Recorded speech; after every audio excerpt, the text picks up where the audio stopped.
সরাসরি আসি চন্দনদার কাছে। চন্দনদা, হঠাৎ করে পশ্চিমবঙ্গের হিন্দুদেরকে আলাদা করে ভিলেন বানানোর কি দরকারটা ছিল? আমরা তো সত্যি সত্যি দেবাশিসদের কথা অনুযায়ী আরো অনেক বিষয় নিয়ে আলোচনা করতে পারতাম, আরো অনেক কিছু, স্কুল, চাকরি, ইন্ডাস্ট্রি, সবকিছু নিয়ে আলোচনা করার দরকার হতো।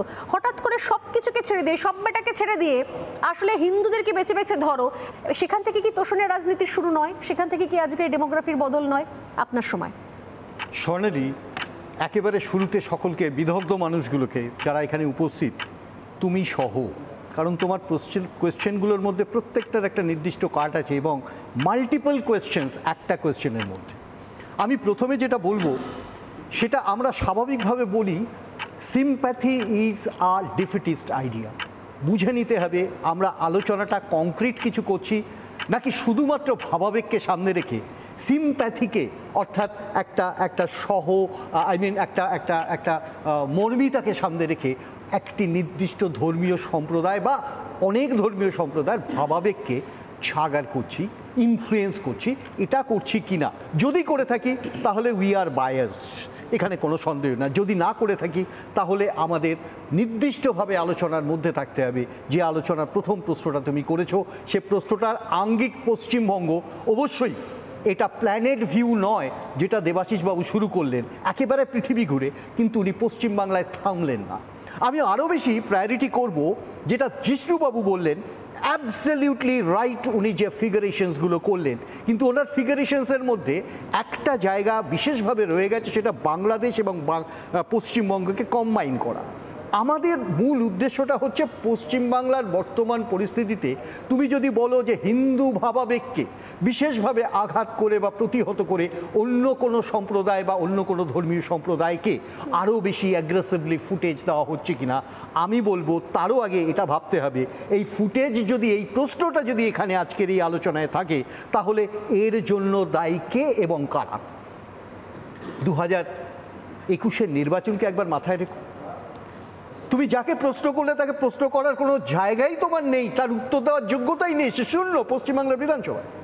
তথাপি এটা তোমাদের গরিমা আমাদের ডেকে এখানে একটা অন্তত অ্যানালাইটিক্যাল পারভিউ তৈরি করবার চেষ্টা তোমরা করো।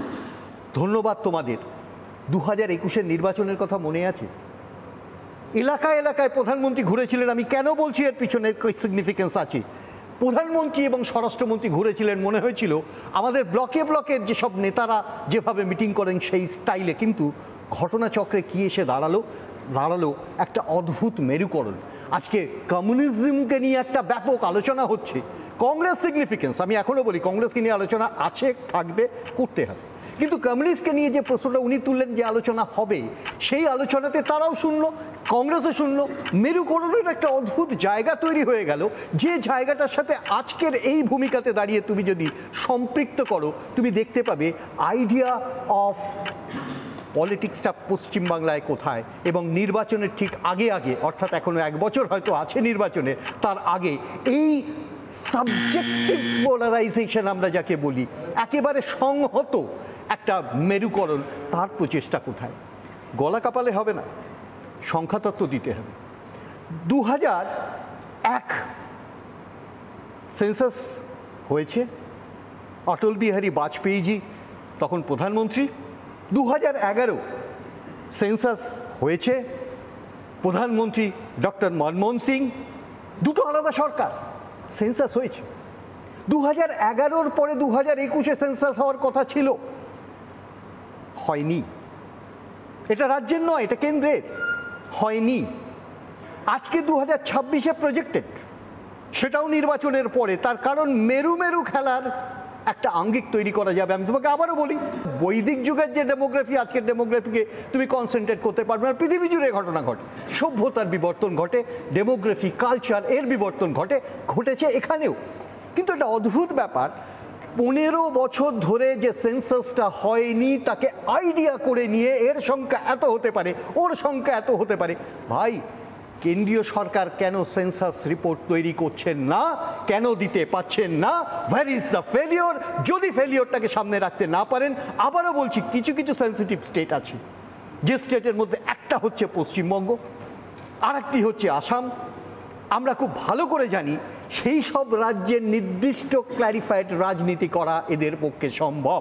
হিন্দু মুসলিম মেরুকরণের রাজনীতি এই মুহূর্তে জিষ্ণুদারা যেভাবে করবেন, ঠিক উল্টো দিকে এই হিন্দু তোষণ বিরোধিতা, অর্থাৎ তুমি জানো এই কোন ভোটকে কনসেন্ট্রেট করে, আমি বলি এটা ঘটেছে, অস্বীকার আমি একবারের জন্য করছি না।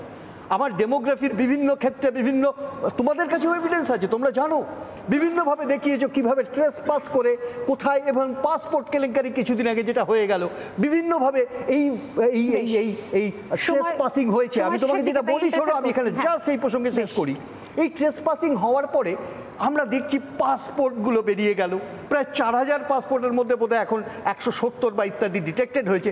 কিন্তু প্রশ্নটা হচ্ছে, সেখানে দেখলাম রাজ্য সরকারের একটা ব্যাপক ভূমিকা তো ছিলই, কর্মচারীদের তাদের গ্রেপ্তার করা হয়েছে, তার সাথে আবার কেন্দ্রীয় সরকারের পোস্টাল ডিপার্টমেন্টও জড়িয়ে গেছে। মানে আমি বলতে চাইছি, এই তুতু মেমের খেলা মানুষ কতদিন বিশ্বাস করবেন, কেন করবেন? যদি আমার দুটো প্রশ্ন জানার ইচ্ছে ছিল, একটা হচ্ছে সেন্সাস নিয়ে যে কথাটা বললেন চন্দনবাবু, তার সঙ্গে নিঃসন্দেহে সেটা একটা বড় প্রশ্ন এই মুহূর্তে। কোথাও কি মনে হয় না যে আসলে মানুষের থেকে তার ধর্ম, তার পরিচয়টা কেড়ে নিয়ে তাকে শিক্ষা বা ইন্ডাস্ট্রি যাই দাও না কেন, যদি তার বেসিক আইডেন্টিটি পরিচয়টাকে কেড়ে নেওয়ার চেষ্টা চলে কোথাও একটা, তাহলে কোথাও মানুষ বাকি কিছুতে সাড়া দেয় না? এটা কি কোথাও নিজেদের ব্যর্থতা বলে মনে হয় না, যে আসলে এই জিনিসটাকে অ্যাড্রেস করতে পারা যায়নি বলেই তাই পশ্চিমবঙ্গে আজ শূন্য বাম এবং কংগ্রেস? এই প্রশ্নটা আমি তুলে রাখলাম। সময় অল্প, আমি ডাইরেক্টলি দুজনের কথা শুনিনি। জয়দীপ সেন বাকি রয়েছেন এবং আজিজুল বিশ্বাস, দুজনের কথা শুনে ডেফিনেটলি আমি ডিবেট ওপেন করব, যত খুশি প্রশ্ন করতে পারবেন। জয়দীপ সেন, প্রথমত ডেমোগ্রাফি, চেঞ্জ অফ ডেমোগ্রাফি তো অবশ্যই হচ্ছে, কিন্তু বাংলায় হিন্দু বিপন্ন কিনা তার জন্য আমি ডেমোগ্রাফিক প্রশ্নে খুব যাব না।